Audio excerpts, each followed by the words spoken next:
Bueno, buen día, Jodesh Tov, también el de Nacionalá que venimos viendo los últimos días, el Eilun Ishmat de Shoshana Bat Dora Zichroná Libraja. La alajá de hoy es una alajá un poquito más difícil de explicar, voy a intentar hacerlo mejor y si alguno tiene pregunta sabe que puede recurrir de alguna manera a mí para preguntarme. Acá dice así, la realidad es que en la Shonará, que cuando uno habla mal de alguien, vamos a suponer yo me equivoco y hablo mal de alguien. Entonces, lo que hablé de esa persona, como lo humillé, como lo dejé mal parado, como hablé mal de él, entonces esta es la prohibición. Entonces se supone, y la halajá es así, que si yo le conté a una persona algo mal de alguien, lo humillé en la Shonará prohibido. Pero si aparte le conté a dos personas, no había uno, eran dos los que escuchaban, no es más liviano, es peor, porque lo humillé delante de más gente, la humillación es mayor. Y de ese modo, cuanto más personas escucharon lo que dije, peor es lo que hice. Hablar delante de uno solo, humillar a alguien delante de uno solo, está prohibido. Y cuanto más gente escucha, peor es. Entonces, esto es lo que dice la primera alajá. Está prohibido hablar la Yonará sobre el compañero, aunque sea verdad, como ya dijimos, aun cuando se lo cuento solamente a uno. Y con más razón si son muchos los que escuchan.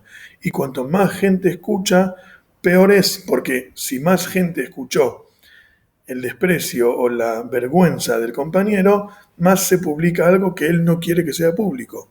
Esto es obvio, es como si uno solamente avergüenza a alguien o encima lo filma y lo manda a todos lados.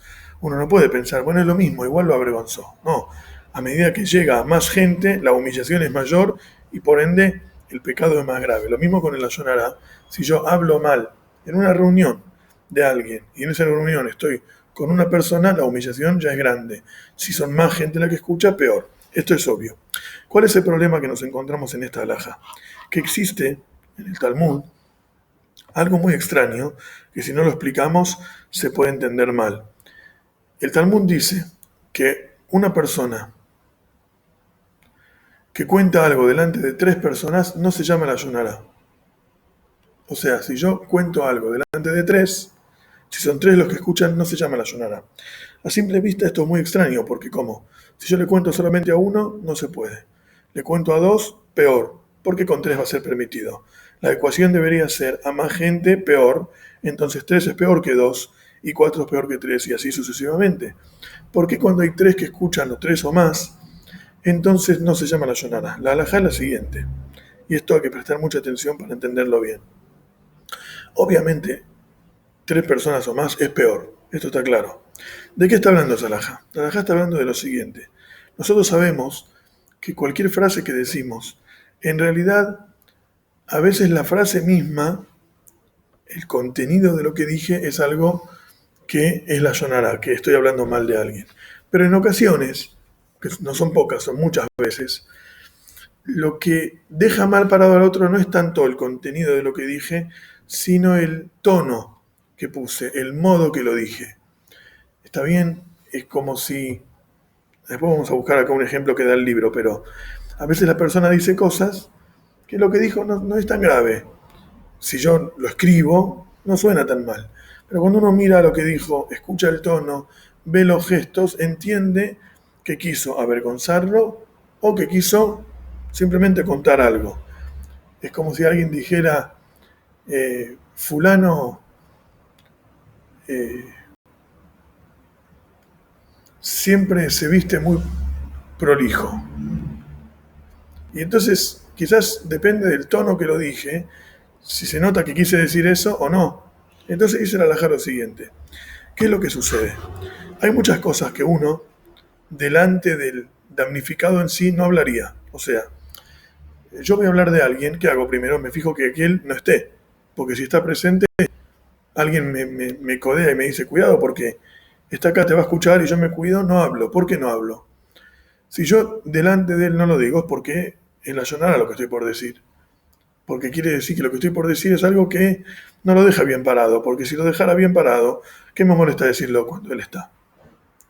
Entonces, dice el halajá, ¿qué es lo que sucede? Esta halajá está aplicada desde la siguiente lógica.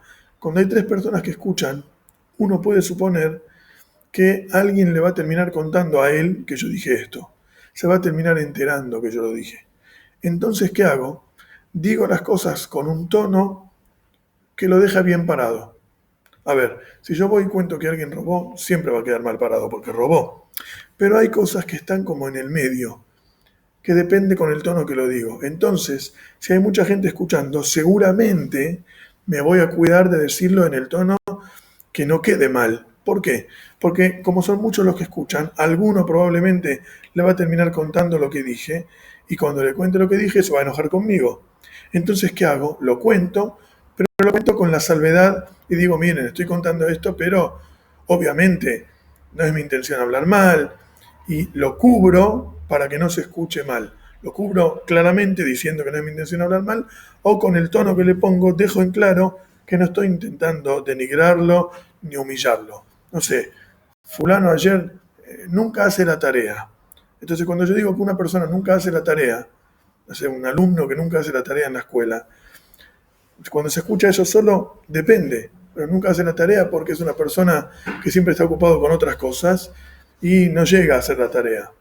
¿Está bien? O nunca hace la tarea porque es vago, no le gusta estudiar. Ahora, si él está presente, me voy a cuidar de decirlo con el tono que implique no humillación, porque si no, quedo mal yo. Entonces lo voy a decir con un buen tono. Voy a decir, no, nunca pobre, nunca llega a hacer la tarea porque ayuda mucho en la casa, lo hace en poco tiempo porque no llega. Lo voy a decir con un tono que se entienda algo no denigrante.